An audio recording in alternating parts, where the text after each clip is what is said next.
Hello guys, welcome to our channel. This is Teja. ప్రస్తుతం మనతో పాటు సీనియర్ జర్నలిస్ట్ తాము బాలాజీ గారు ఉన్నారు. నమస్తే సార్. నమస్తే. సో రీసెంట్గా బండ్ల గణేష్ కొడుకు హీరేష్ తన ఒక ఇల్లు కొనుగోలు విషయంలో తన మీద ఒక కేసు నమోదైన విషయం అందరికీ తెలిసిందే.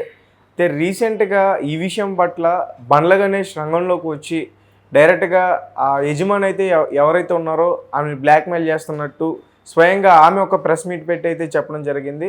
అండ్ బండ్ల గణేష్ గారు రీసెంట్గా ఆయన మీద కూడా ఒక కేసు అయితే నమోదైంది. దాని గురించి బండ్ల గణేష్ ఎప్పటి నుంచి కూడా వివాదాల్లో అతను ఎప్పుడూ ఉంటాడు. ఒకటి అతను నోటి దూర్స్ అంటామా ఏమంటాం, మొత్తానికి అతని మాటల వల్ల వివాదాలు అవుతుంటాయి. అది ఎప్పటికప్పుడు ఎవరినో ఒకరిని మాట్లాడడం, వాళ్ళని గీకడం, వాళ్ళు ఇతన్ని గీకడం, ఇలాగ వివాదాలు ఉంటాయి. అవి కాకుండా అతని మీద క్రిమినల్ కేసులు కూడా ఉన్నాయి. గతంలో కూడా ఫైనాన్షియల్ అతని మీద కేసులు పెట్టారు. మా డబ్బులు ఎగ్గొట్టారు, మమ్మల్ని బెదిరిస్తున్నాడని. ఆ మధ్య మన వంశీ వక్కంతం వంశీ ఆయన నాకు 25 లక్షల రెమ్యునరేషన్ ఇవ్వలేదని ఆయన కేసు పెట్టినప్పుడు 6 నెలలు జైలు శిక్ష ఇక్కడ ఎర్రమంజిల్ కోర్టు వేసింది ఆయన. ఆ తర్వాత ఏదో ఆయనకి డబ్బులు ఎంతో కొంత ఇచ్చి పరిష్కారం చేసుకున్నట్టుగా ఉన్నాడు. మొన్న ఒంగోలు కోర్టు ఆయనకి 1 year జైలు శిక్ష విధించింది. అది కూడా check bounce case. So check bounce కేసులు అంతకుముందు కూడా నేను మొన్న కూడా వీడియోలో చెప్పాను. Sachin hero Sachin gutka businessman hero సచిన్కి తనకి గొడవలు అయినప్పుడు కూడా సచిన్ కూడా ఓపెన్గా మీటింగ్ పెట్టి భయంకరంగా బూతులు తిట్టాడు బండ్ల గణేష్ని. అది తర్వాత నయం పరిష్కరించాడని కూడా నేను రీసెర్చ్ చేసినప్పుడు చాలామంది చెప్పారు. దాని మీద ఎలా జరిగిందో నేను ఆ వీడియోలో ఆల్రెడీ చెప్పాను. ఇలాగా బండ్ల గణేష్ ఏంటంటే ఇటు చెక్ బౌన్సులు, ఇటు సినిమా ఇండస్ట్రీల వివాదం, ఇటు రాజకీయ వివాదం. అతనికి ఏంటంటే కొంత రాజకీయాల్లో ఎదగాలని ఒక లక్ష్యం అయితే ఉంది.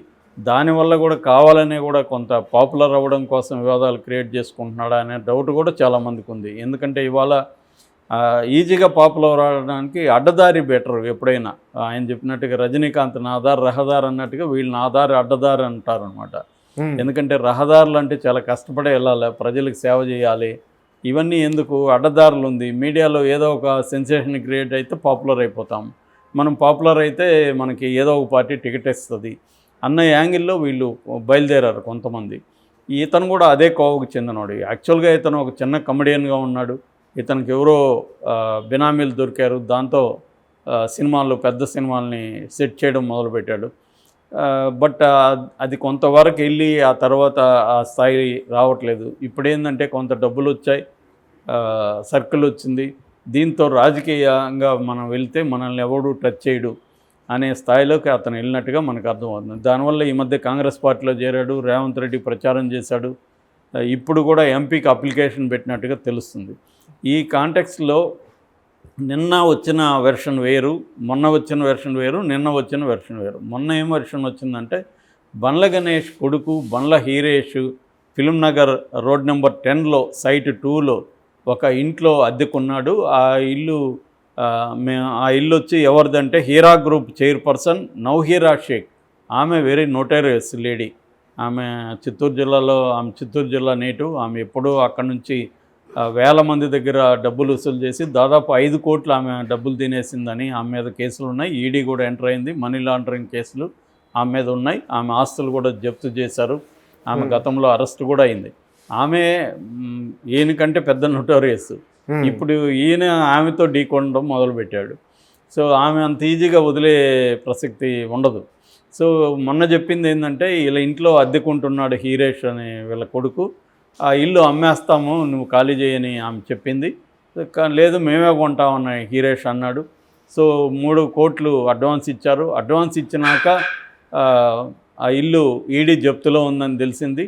దాంతో ఇప్పుడు ఆ డబ్బులు ఇవ్వమంటే ఆమె ఇవ్వట్లేదు, రౌడీలను పెట్టి ఖాళీ చేయించడానికి వచ్చింది అని వెర్షన్ వచ్చింది. నేను అప్పుడే చెప్పాను, బండ్ల గణేష్ లాంటి మహాముదురు దేశముదురికి ఒక ఇల్లు కొనాలనుకున్నప్పుడు ఆ ఇంటి మీద ఏమేమి ఉన్నాయని చూడకుండా కొంటాడా? పైగా ఈమె చరిత్ర గూగుల్లో ఇలా కొడితే వస్తూ ఉంది. మనకే తెలుసు, బండ్ల గణేష్కి తెలీదా? సో ఆమె మీద ఈడీ ఉందని బండ్ల గణేష్కి తెలియదు. ఆ స్టోరీ అప్పుడే డౌట్ఫుల్గా ఉందని నేను నిన్నే చెప్పాను. ఇప్పుడు అదే కరెక్ట్ అయింది. ఈమె రివర్స్లో నిన్నొచ్చి ఏం చెప్తుందంటే బండ్ల గణేష్ నా ఇల్లు కాస్ట్ మొత్తం 75 కోట్లు, నా ఇంట్లో ఫస్ట్ ఫ్లోర్లో రెంట్కున్నాడు వాళ్ళ కొడుకు, వాళ్ళని నేను ఇప్పుడు ఖాళీ చేయమంటే ఖాళీ చేయకుండా ఒక ఫేక్ డాక్యుమెంట్, వాళ్ళ మామూలుగా అయితే 11 ఏళ్ళకి అగ్రిమెంట్ ఉంది, రెంటల్ అగ్రిమెంటు. కానీ వాళ్ళు ఫోర్జరీ చేసి 9 ఏళ్ళకి అగ్రిమెంట్ని క్రియేట్ చేశారు. నా ఇల్లుని కబ్జా చేసి మేము ఖాళీ చేయమని కూర్చున్నారు. నేను వెళ్తే రౌడీలను పెట్టి నన్ను బెదిరించాడు, బండ్ల గణేష్ కూడా బెదిరించాడని ఒక వీడియో కూడా రిలీజ్ చేసింది. ఆ వీడియోలో కూడా బండ్ల గణేష్ అనుచరుడు బెదిరిస్తున్నాడు, ఈ మీదకి వెళ్తున్నాడు. బండ్ల గణేష్ కూడా బూతులతో ఈమెని లాస్ట్లో అది కట్ అయిపోయింది. బూతులతో ఏదో మాట్లాడబోతూ కనబడతా ఉంది, అమ్మని అని ఆ టైప్లో ఏదో మాట్లాడుతున్నాడు. సో ఆమె ప్రెస్ మీట్ కూడా పెట్టింది. పోలీసులు కూడా బండ్ల గణేష్ కొమ్ము కాస్తున్నారు, ఎందుకంటే కాంగ్రెస్ గవర్నమెంట్ ఉంది కాబట్టి నేను ఇప్పుడు డీజీపీని కలిశాను, రేపు సిపిని కూడా కలుస్తున్నాను అని ఆమె చెప్తుంది. ఆమె ఖచ్చితంగా అంత ఈజీగా వదిలిపెట్టదు, కోర్టుకు కూడా వెళ్తుంది. ఆమె పోలీసులు కానీ పట్టించుకోకపోతే కోర్టుకు వెళ్తుంది, ఎందుకంటే ఆమె ఈ సిస్టమ్స్ అన్నింటిలో ఆమెకి ఎక్స్పీరియన్స్ ఉంది. ఎప్పుడైనా న్యాయంగా బతికేవాడికి సిస్టమ్స్ పట్ల కంట్రోల్ ఉండదు, కానీ అన్యాయంగా బతికే వాళ్ళకి, మోసాలు చేసే వాళ్ళకి సిస్టమ్స్ని ఎలా డీల్ చేయాలో బ్రహ్మాండంగా తెలుసు. క్రైమ్లో ఉండే వాళ్ళకి తెలిసినట్టుగా క్రైమ్లో లేని వాళ్ళకి తెలియదు, ఎందుకంటే మనం మామూలుగా ఉంటాం, మనకు తెలియదు. సో క్రైమ్లో ఉండేవాడికి పోలీస్ స్టేషన్ తెలుసు, జైలు తెలుసు, కోర్టు తెలుసు, అన్ని వ్యవస్థలు వాళ్ళకి తెలుసు. వాటిని ఎలా మేనేజ్ చేయాలో కూడా వాళ్ళకి బాగా తెలిసి ఉంటుంది. ఎక్కడ ఎలా మేనేజ్ చేయాలి, ఎక్కడ ఏ బటన్ నొక్కితే ఎక్కడ లైట్ వెలుగుతుంది, అవన్నీ వాళ్ళకి బ్రహ్మాండంగా తెలుసు. ఈమెకి కూడా అంత ఎక్స్పీరియన్స్ ఉంది. సో ఈమె ఇప్పుడు అందుకనే నేను ఇప్పటికి కూడా మనకు డౌట్ ఏంటంటే, బండ్ల గణేష్ ఆయన చెప్పిన స్టోరీ నిజమైతే ఆయన అంత అమాయకంగా ఇరుక్కుంటాడా? ఒక ఇల్లు, దాని మీద ఏమేమి ఉన్నాయి అని తెలియకుండానే ఇల్లు 3 కోట్ల అడ్వాన్స్ అంటే ఆ ఇల్లు 75 కోట్ల విలువ చేసే ఇల్లుని ఈయన దాని మీద ఏమి ఉన్నాయో తెలియకుండా కొనుగోలుకి వెళ్తాడా? కాబట్టి ఇక్కడ ఏదో సంథింగ్ రాంగ్ బండ్ల గణేష్ స్టోరీలో కూడా. మరి ఈమెమో తక్కువది కాదు, ఈమె కూడా ఆల్రెడీ ముస్లింలదే ఎక్కువ మంది సొమ్ము కాజేసి 5,000 కోట్లు ఈమె మీద ఆరోపణలు ఉన్నాయి. మరి ఇట్లాంటి ఇద్దరు ఢీకొన్నప్పుడు ఏది నిజం ఏది అబద్ధం అనేది బయట నుంచి మనం చెప్పే పరిస్థితి అయితే లేదు. ఏదేమైనా బండ్ల గణేష్ మీద అయితే ఆమె క్రిమినల్ కేసు పెట్టింది. ఆమె ఇప్పుడైతే వదలనని చెప్తా ఉంది. ఒక పక్కేమో రేవంత్ రెడ్డి ప్రభుత్వం ఉంది కాబట్టి బండ్ల గణేష్కి పోలీసులు కూడా సపోర్ట్ చేస్తున్నారని ఆమె ఆరోపిస్తుంది. అందులో వాస్తవం కూడా ఉండొచ్చు. కానీ ఇది రేవంత్ రెడ్డికి కూడా ఇబ్బంది అవుతుంది, ఎందుకంటే ఇప్పుడు ఎన్నికలు వస్తున్నాయి. ఇది మెల్లగా పొలిటికల్ టర్మ్ తీసుకుంటే బీఆర్ఎస్ వాళ్ళు ఈమె తరపున ఎంటర్ అవుతారు. ఎంటర్ అయినప్పుడు రేవంత్ రెడ్డికి కూడా ఇబ్బంది బండ్ల గణేష్ ఇష్యూ అనేది. సో రేవంత్ రెడ్డి కూడా గణేష్కి ఏం చెప్తాడు, బాబు నువ్వు ఏదో సెటిల్ చేసుకోరా ఫస్ట్, దాన్ని లేకపోతే నాకు తల చుట్టుకుంటుంది అని చెప్తాడు. ఎందుకంటే బీజేపీ వాళ్ళు రంగంలో దిగచ్చు, బీఆర్ఎస్ వాళ్ళు దిగచ్చు, ఇటు ఎంఐఎం వాళ్ళు కూడా ఈమె తరపున దిగచ్చు. ఈమెకి ఎందుకంటే అన్ని వైపుల నుంచి సర్కిల్ ఉంది, డబ్బులు ఖర్చు పెట్టగలదు. ఈమె బండ్ల గణేష్ కంటే కూడా ఎక్కువ డబ్బులు ఈమె దగ్గరే ఉంది. ఈమెకి కూడా సర్కిల్ ఉంటుంది, కమ్యూనిటీ ఉంది, ఇటు పొలిటికల్ పార్టీలు కూడా ఆటోమేటిక్గా వస్తాయి. కాదు రేవంత్ రెడ్డికి ఏదో ఇది దెబ్బ కొట్టేట్టుగా ఉందిరా అనుకున్నారనుకో, బీఆర్ఎస్ వాళ్ళు రంగంలో దిగుతారు రేపు పొద్దున. సో మరి బండ్ల గణేష్ దీన్ని ఎలా పరిష్కరించుకుంటాడు అనేది మనం వెయిట్ చేయాలి. ఏదేమైనా బండ్ల గణేష్ ఇప్పటివరకు ఆయన వివాదాలు ఉంటే కొత్తగా కొడుకు కూడా వివాదాలు లెక్క వచ్చాడు. ఈరేష్, లేకపోతే మనకి ఈరేష్ అనే పేరే తెలియదు. సో మేబీ కొడుకును కూడా ఏమన్నా రాజకీయాల్లోకో సినిమాలకో దింపుతున్నాడా, తనని కూడా పాపులర్ చేయాలనుకున్నాడా ఈ రకంగా తెలియదు. ఎందుకంటే బండ్ల గణేష్ అంత ఈజీగా అయితే తక్కువ అంచనా వేయలేము. అతను చాలా చిన్నప్పుడే ఆయన ఇంటర్వ్యూలు చూసినా మనకు అర్థమవుతుంది లాంగ్ బ్యాకే ఎంత ముదురైతానని.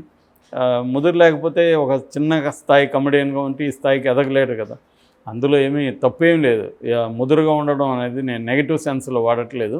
అట్లాంటి ముదురుగా ఉన్న అతను ఎలా ఇరుక్కున్నాడు నిజంగా అయితే, ఇరుక్కొని ఉంటే అనేది నా డౌటు. ఎందుకంటే ఎవరైనా ఇప్పుడు చిన్న జాగ్రత్త చూడాలన్నా దాని పత్రాలు చూస్తున్నారు, దాని లాయర్లకు ఇస్తున్నారు. ఎంత జాగ్రత్తగా ఉంటాడో. అతను బిజినెస్ మ్యాను, ఆల్రెడీ కోళ్ళ ఫారాలు నడుపుతున్నాడు, రియల్ ఎస్టేట్ వ్యాపారం ఉంది అతనికి. ఇవన్నీ తెలియకుండా ఎలా దిగుతాడు అతను? కాబట్టి వీళ్ళిద్దరి స్టోరీలో ఏదో ఒక వైపు నిజం ఉంది, ఒకవైపు అబద్ధం ఉంది. అది ఎవరిది నిజం ఎవరిది అబద్ధం అనేది నాకు తెలిసి కోర్టులో కానీ తేలదు. పోలీసులు కూడా దీన్ని సివిల్ కేసు, ఇది క్రిమినల్ ఏమన్నా ఇన్వాల్వ్ అయింటే రౌడీయిజం అని ఇద్దరు చెప్పుకుంటున్నారు. ఆమె రౌడీయిజం చేసిందని ఇతను చెప్తున్నాడు, ఇతను చేశాడని ఆమె చెప్తుంది. వీడియో కూడా రిలీజ్ చేసింది. మరి ఏం జరుగుతుందనేది చూడాలి.